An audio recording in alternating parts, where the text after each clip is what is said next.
A captação de fundos de ações vem negativa há bastante tempo. A última captação positiva foi em julho de 2021, 3,8 bilhões, e em agosto de 2021, 977 milhões. A partir disso, a bolsa vem em queda, investidores vêm resgatando de fundos de ações. Isso faz com que as gestões precisem vender ações que eles gostam em momentos inadequados e inoportunos, quando eles deveriam e gostariam de comprar. Então a gente vai falar com uma gestão hoje que vem sofrendo muito nos últimos 12, 13 meses, mas que tem um histórico bem favorável para entender bem esse movimento. Acompanha aí.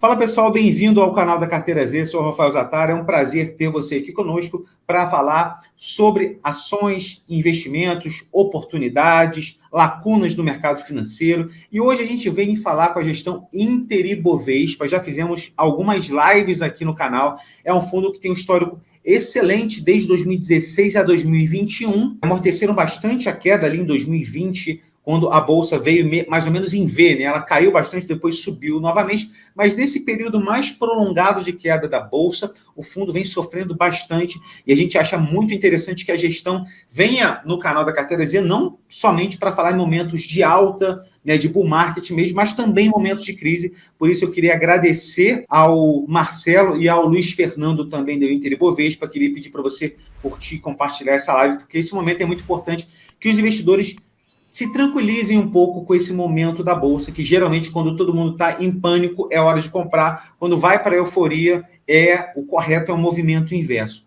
Então, Luiz Fernando, Marcelo, grande prazer ter vocês aqui mais uma vez. Como eu falei, é muito importante essa aproximação com os investidores, não somente quando o fundo está em alta. O fundo, por exemplo, Inter Ibovespa em 2020 subiu quase 100% a 3% da bolsa, mas quando vem um movimento de queda muito acentuado, um pouco mais de 70% nos últimos 12 meses, as pessoas não entendem como funciona um fundo alavancado, um fundo que utiliza mais risco. Então, nesse primeiro momento, eu queria pedir para vocês, para quem não conhece ainda a gestão, vocês se apresentassem rapidamente e apresentassem também a Invexa para a gente. A Invexa, ela já existe há mais de 10 anos, a gente constituiu a gestora em março de 2011 já.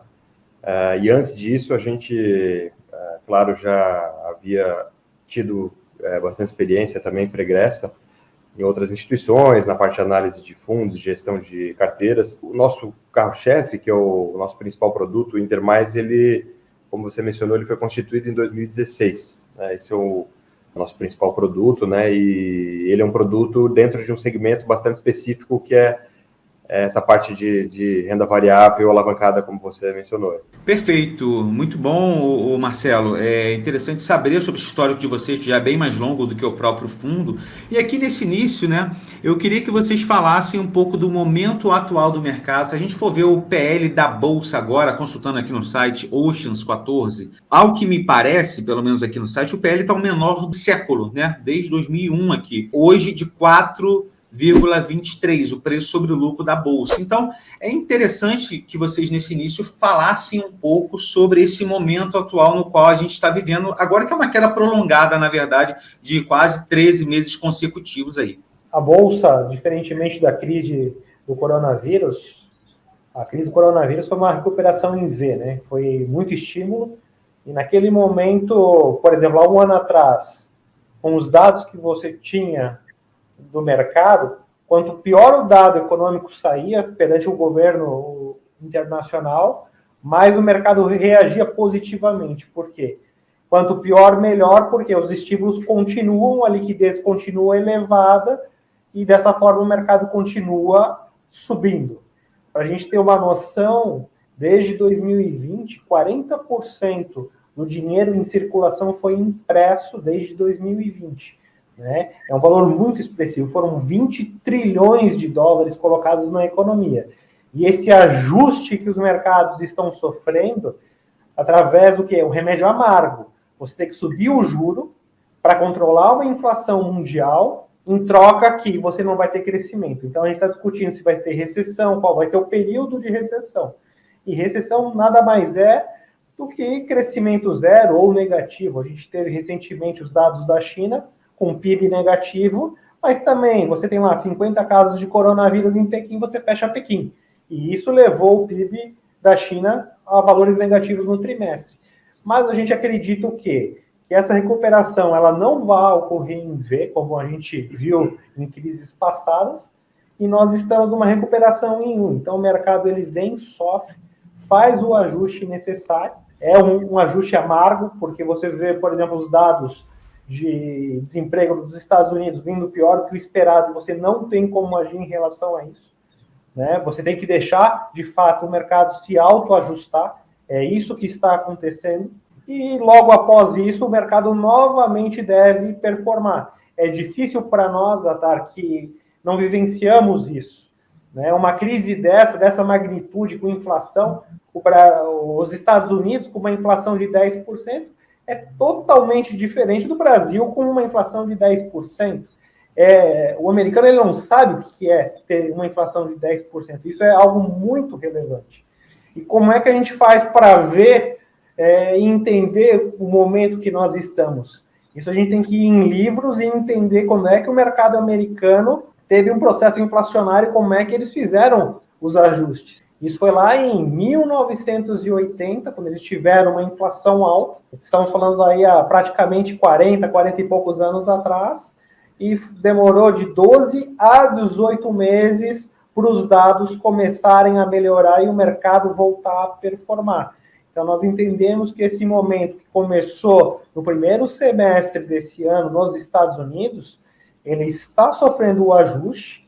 Eu não sei se o mercado americano marcou mínima, cravou mínima aí nesses patamares aí, mas talvez ele ande um pouco lateral para daqui 6, 10 meses voltar novamente a performar. E o Brasil, infelizmente, acabou sofrendo um pouquinho mais no último semestre do ano passado, que dificultou demais para quem faz uma gestão ativa. Você vê o mundo crescendo, dinheiro farto, liquidez absurda, e o Brasil acabou patinando. E esse ano, você pega o primeiro semestre, tivemos uma bolsa que chegou a subir aí praticamente 17% no ano, tivemos uma moeda que valorizou perante todos os pares aí mundial, e por leve momento a gente acreditou que estávamos já recuperando.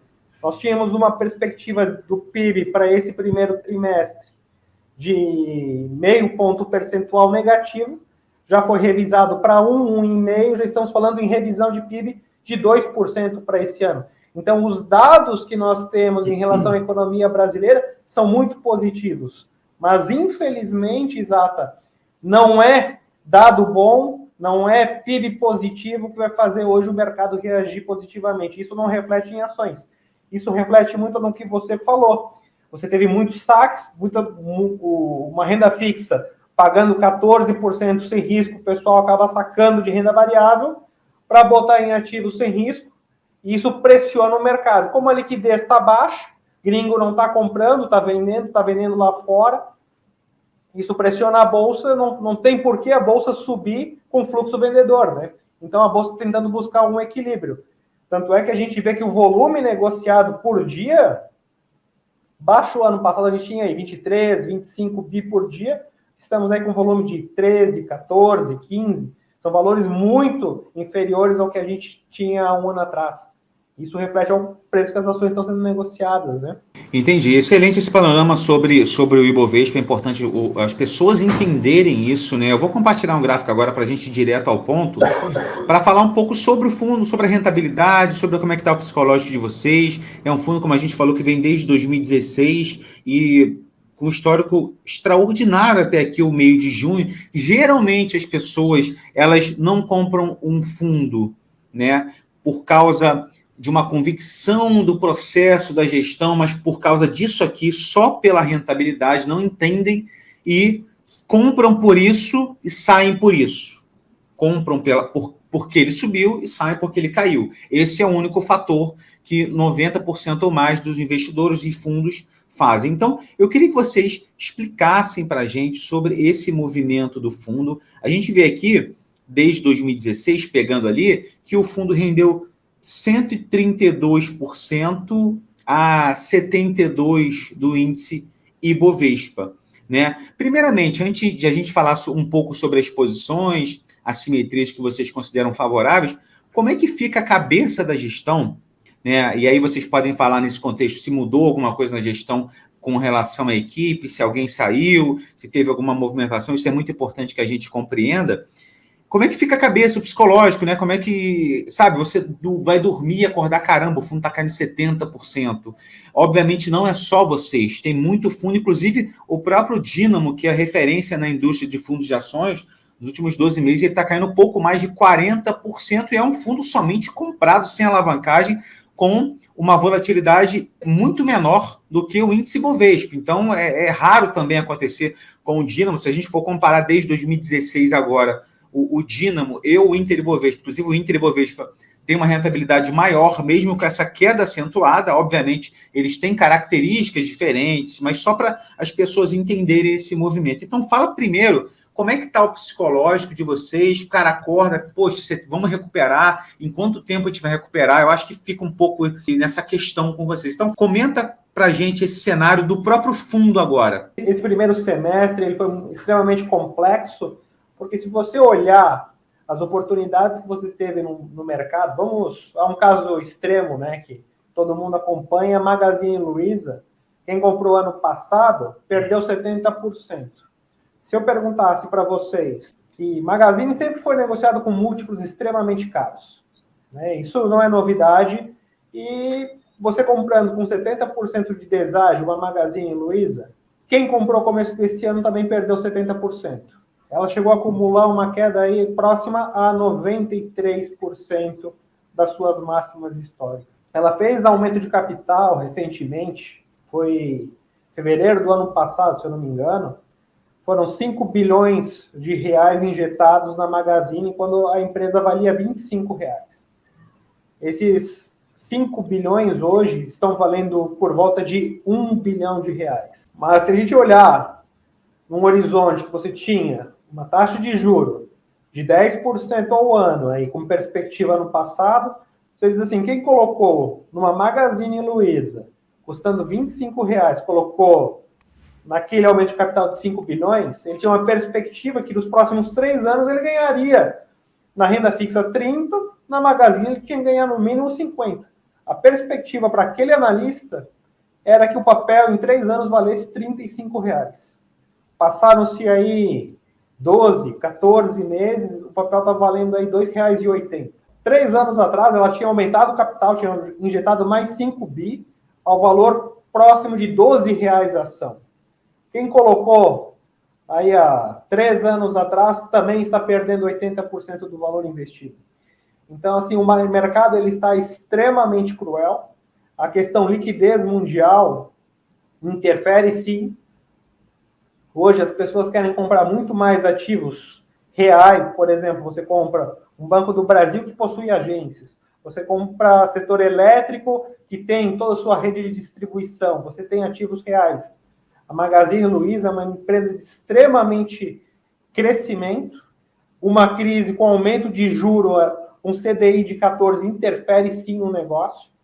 E isso que faz preço hoje, principalmente a nossa cota sofre, por quê? Porque a nossa ideia de investimento sempre é o quê? Comprar empresas com potencial grande de crescimento. Ganhamos muito dinheiro já, por exemplo, em Banco Inter. Saímos do Banco Inter por volta de R$60 ano passado. O papel chegou a bater R$80.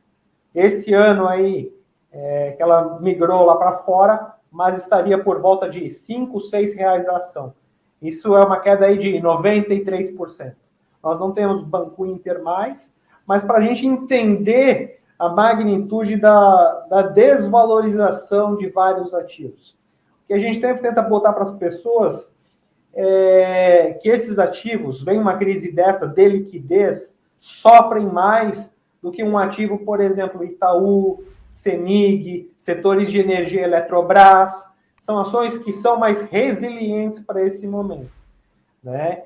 E dentro da característica do fundo, o nosso mandato é justamente buscar as grandes oportunidades. Nós temos por obrigação, no mínimo, ter 2/3 aí do patrimônio do fundo comprado em ações. Então, a gente vai sofrer, né? A gente fez uma mudança de estratégia, tentamos buscar ativos que viessem a sofrer menos, né? Nós já falamos em outras lives, nós temos JBS, nós temos PetroRio, só que a volatilidade está extremamente elevada. Uma JBS que custava R$40 há 50 dias atrás, estava custando R$28 semana passada.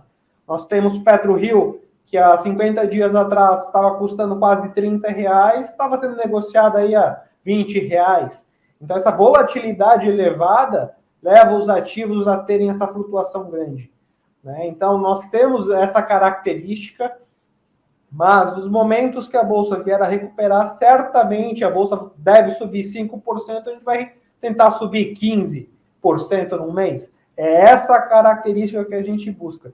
Mas o que a gente gosta sempre de deixar claro, que a Bolsa ela gera esse tipo de oportunidade.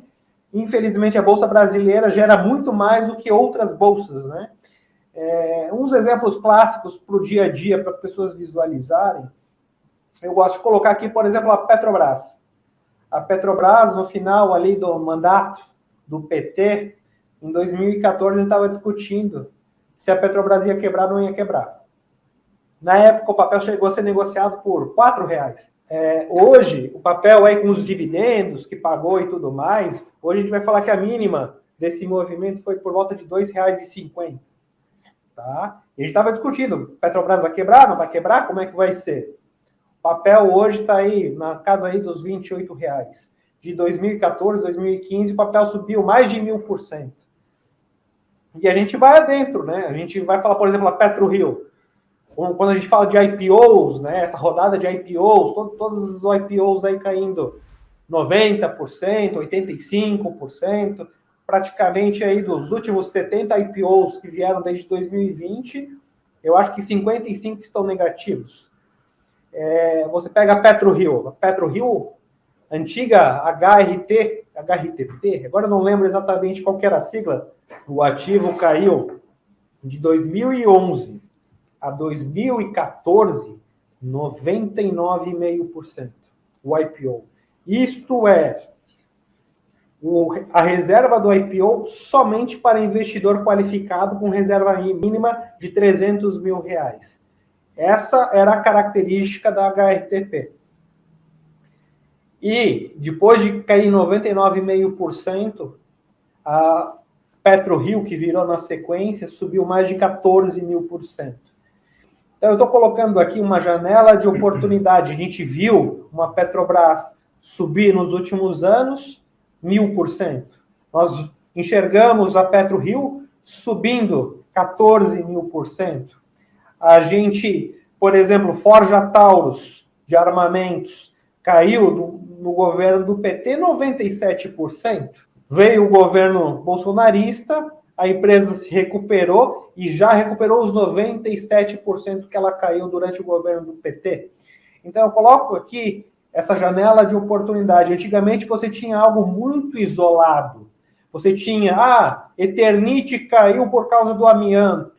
Depois, a Eternit veio recuperar. Eternit caiu 90% também e recuperou, né? Então, assim, eram momentos únicos que nós tínhamos. Hoje, você tem um conglomerado de Natura caindo, Magazine caindo, as empresas, por exemplo, a Espaço Laser, uma empresa de estética, né? Que você fala assim, a mulherada aí que gosta de estética vai parar de consumir? Não vai parar de consumir, né? Quantos espaços laser tem pelo Brasil? Então, esse tipo de case é interessante.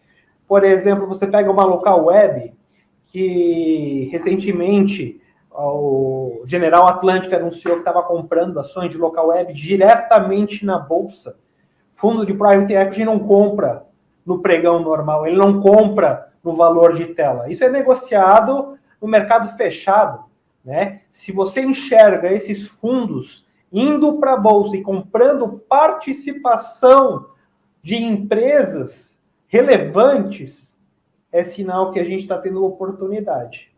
Então, é esse tipo de mercado, eu acho que pode cair um pouco, pode, mas eu acho que as oportunidades estão grotescas para serem compradas nesses preços. Excelente. Eu estou mostrando a carteira do fundo aqui quando você falou de algumas posições, né? Então a gente consegue ver aqui, você já falou que desfez, aqui é com aquela defasagem da CVM, então a gente tem a carteira de março de 2022, PetroRio, você comentou, Banco Inter não tem mais, aqui tem Americanas, Magazine Luiza, BTG Pactual, Natura, Intelbras, CVC, Lojas Renner, só para ver mais um pouquinho aqui, né? As pessoas veem, né, que o fundo alavancado tem mais de 100% aqui, se você somar os percentuais, né, de alocação, Unipar, Ambipar, JBS, Taurus, Vale, enfim. Quais as oportunidades que vocês acham mais claras, assim, que foram mais amassadas nesse período de captação negativa tão intensa dos fundos, assim? Olha, Natura é uma empresa que eu acho que está extremamente amassada.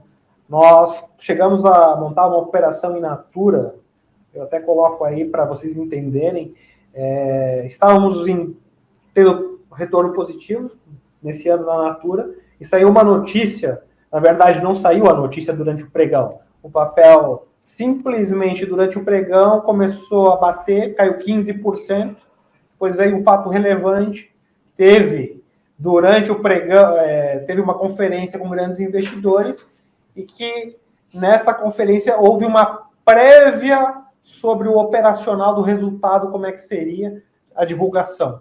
E vazou a informação onde alguns investidores, sabendo dessa informação antes da maioria do mercado, venderam a mercado e fizeram o papel cair 15%. Nós tínhamos aí praticamente 10% do fundo em Natura, sem entender o que estava acontecendo, porque essa informação ainda não era pública, só veio no final do pregão. Essa informação a gente já começou a vender, porque nada cai 15% sem algo impactante. E se a gente não sai dessa posição rapidamente, nos próximos 15 dias o papel perde 40% de valor de mercado. Então o mercado ele está muito cruel. Você pega o setor aéreo em 50 dias caiu 50%, né? É muito acelerada essas quedas, né? Isso dificulta demais para quem quer tentar o quê? Pegar uma reversão. Hoje a gente entende que essa reversão, principalmente a bolsa ter renovado mínima do ano, né? A gente estava num processo aí de mercado forte, dados positivos, como eu disse, PIB, que veio de meio negativo, veio na crescente aí com perspectiva de 2, e esses dados não fizeram preço no mercado, não conseguiu sustentar essa alta. Então, assim, a gente enxerga que o setor de varejo está amassado, o setor de construção extremamente amassado. Natura, Via Varejo, Magazine, acho que existem N possibilidades. Local Web, Espaço Laser, construtoras, Exetec, Cirela, Dínamo gosta muito de Cirela, é uma posição que eles têm aí, carregam, mas infelizmente, se o mercado não tiver um fluxo de compra, o mercado não sobe. Essa que é a pegada, né? Você precisa o quê? De uma eleição, algo que de fato mude a dinâmica do mercado. Não existe dinheiro novo. Pelo contrário, as pessoas estão assustadas, estão pedindo resgates, isso pressiona as gestoras a venderem suas participações nas empresas e acaba pressionando a bolsa para níveis novamente de renovação de mínimas do ano. E isso acabou interferindo durante o decorrer. É muito bom. Eu tinha perguntado sobre se houve alguma alteração na gestão, a equipe continua a mesma, teve alguma contratação? Na mesma equipe. A gente até tem mais auxílio agora, né, de middle, de back, mas a equipe principal é a mesma desde o início do fundo.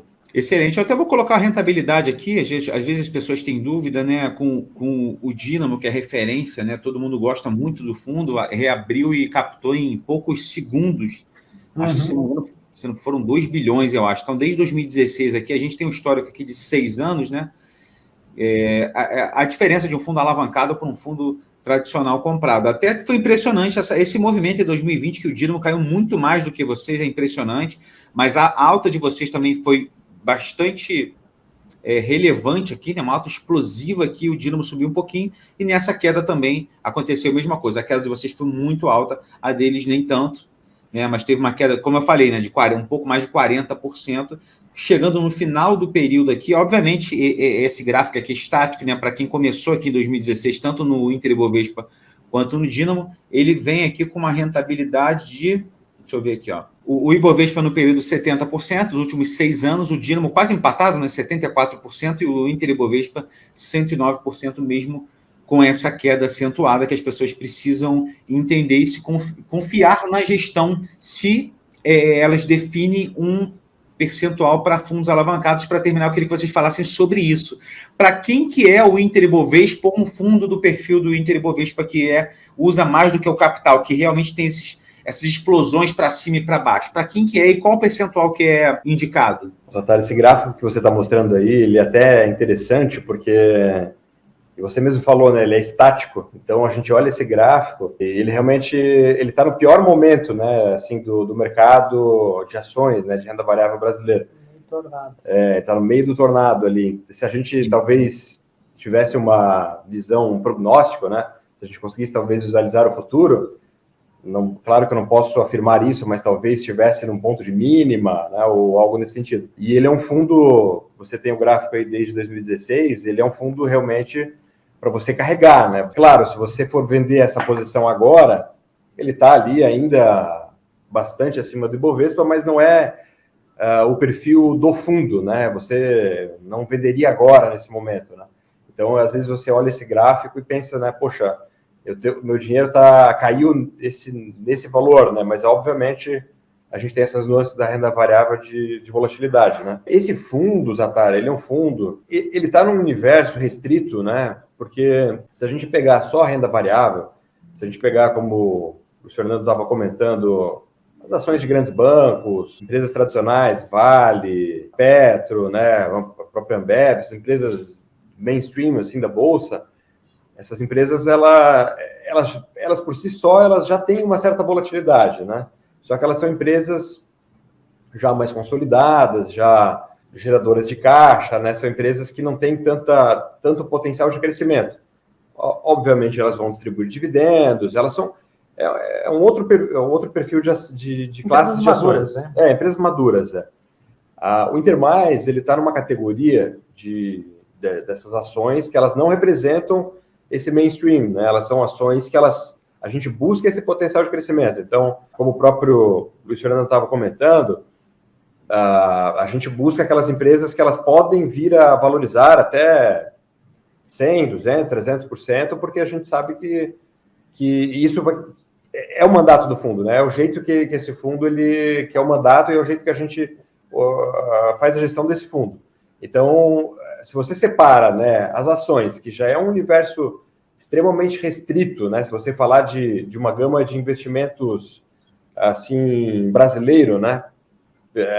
Obviamente as ações elas representam muito menos do portfólio de um asset allocator lá, de um wealth manager, do que a renda fixa. A renda fixa hoje ela tem que, nas atuais condições, ela tem que representar talvez mais de 90% da carteira.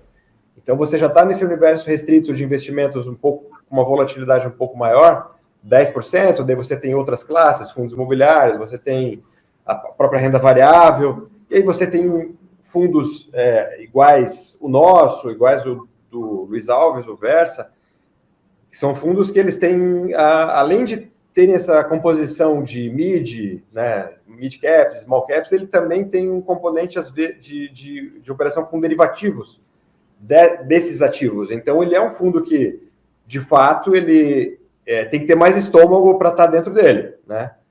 Se você ficar olhando a cota todo dia, né, é muito ingrato, porque realmente é complicado. Você olha queda, alta, queda, e você olha isso durante algum período, durante um período de alguns meses, aquilo psicologicamente, né, cansa o investidor. Então, o ideal é que essa alocação ela seja feita com base num portfólio que esse investidor tenha e que aquela oscilação daquela parte do investimento dele, poderia representar, por exemplo, o Inter+, ela não deixa afetar o psicológico desse investidor, né? Que ele pense o seguinte: poxa, eu estou num fundo, né, que ele vai me gerar resultado a longo prazo, só que eu não tenho pressa, eu tenho que confiar na gestão, A janela que a gente enxerga de oportunidade dentro dos ativos que o Inter mais busca, os ativos que a gente está enxergando, a gente enxerga um potencial em 4 ou 5 anos, e isso tem que multiplicar por 5. Né? Eu acho que tem muita oportunidade aí, só que a gente está no meio do furacão. E aí a questão é, como é que o investidor faz para entender? Porque na alegria, quando você enxerga o fundo subindo, você diz, não, eu quero ter 100% do meu patrimônio alocado num produto que sobe 100% ao ano. Então a gente já deixa bem avisado, assim, olha, não é garantido que ano que vem a gente vai entregar isso. Então você tem que saber o que é diversificação. O investidor ele tem que entender que ele tem que ter o produto dele em renda fixa, tem que ter um multimercado, né? Se ele quiser ter uma carteirinha em criptoativos, ele coloca lá um capital para risco. Nós temos o dobro de pessoas investindo em criptoativos do que na Bolsa de Valores, né? A gente está com 10 milhões de pessoas no Brasil com criptoativos. Fala, Valzata, aí. Excelente, é verdade. Então, é isso aí. Ô, Zatar, deixa eu só fazer a última colocação aqui, depois já passo a palavra aí. Assim, né, a gente recebe questionamento de investidores, mas vocês não... Por que vocês, eventualmente, não protegem a carteira? Por que vocês não mudam para as ações que oscilam menos? Por que, né? Primeiro, né, você ficar fazendo a mudança, você começa a fazer, não gestão, né? Você começa a fazer uma aposta, né? Então, isso já foge um pouco do escopo de gestão. Então, você começa a fazer aposta. E segundo, que ninguém sabe o movimento o ponto de inflexão, né? O ponto de inflexão... mas os juros ainda vai subir a 15%, 16%. Talvez a inflexão venha antes disso, né? A gente não consegue, a gente não pode querer adivinhar o ponto de inflexão. A gente tem que se manter fiel à estratégia. É claro, fazer algum recalibramento da carteira, a gente tem que fazer, obviamente tem que ser feito. Só que a gente não pode mudar assim, a filosofia de investimento e por exemplo, fazer uma proteção. Vamos alocar agora 30% do fundo em caixa, sabe? Porque... Você foi arrojado... Foi arrojado quando caiu, e agora você vai ser... Se o mercado começa a subir, você é conservador ou você fica para trás. Então, a gente entende que a janela de oportunidade... Se fosse Magazine Luiza, como exemplo, quem comprou no começo do ano, com 70% de queda em relação ao ano passado, está tomando 70% esse ano. Então, assim, será que com 93% de queda que o papel bateu, será que tem mais espaço para queda? Né? Ou a empresa vai quebrar? A IRB, com os problemas que teve durante os problemas contábeis que teve, não acumulou no ano, nesse período de 12, 18 meses, 90% de queda? Então, tudo isso a gente coloca na ponta do lápis e entende como é que é a gestão de risco, onde que a gente pode, de fato, arriscar um pouco mais. Então, assim, a Magazine, como é que está o caixa dela? Quanto que ela tem? Lá com quase 2 bilhões em caixa, entendeu? Para curto prazo está resolvido. Né? Então, tudo isso a gente avalia, a gente sabe onde que a gente está entrando. Né? A questão é o tempo. Né? Quando é que vai reagir? Vai ser o quê? Daqui 3 meses? Nosso palpite, eu acho assim, o mercado ele vai andar de lado até as eleições. Tá? Talvez a Bolsa vá ali nos 100, 105 mil pontos. Né? Mas antes disso, para que o investidor vai tomar um risco perante um cenário eleitoral que a gente ainda nem sabe como é que vai ser? Então, isso gera uma dificuldade e o investidor não deve tomar risco até lá. A partir disso, eu acho que a gente pode ter alguns gatilhos de oportunidade, e grandes oportunidades. Tá? Talvez o varejo, que está extremamente amassado, recupere um pouco até as eleições. Eu acho que pode sim se recuperar. Né? Mas eu acho que perante as eleições a gente pode ter um mercado diferente. Perfeito, muito bem observado esse movimento, essa expectativa de vocês, essa questão de não...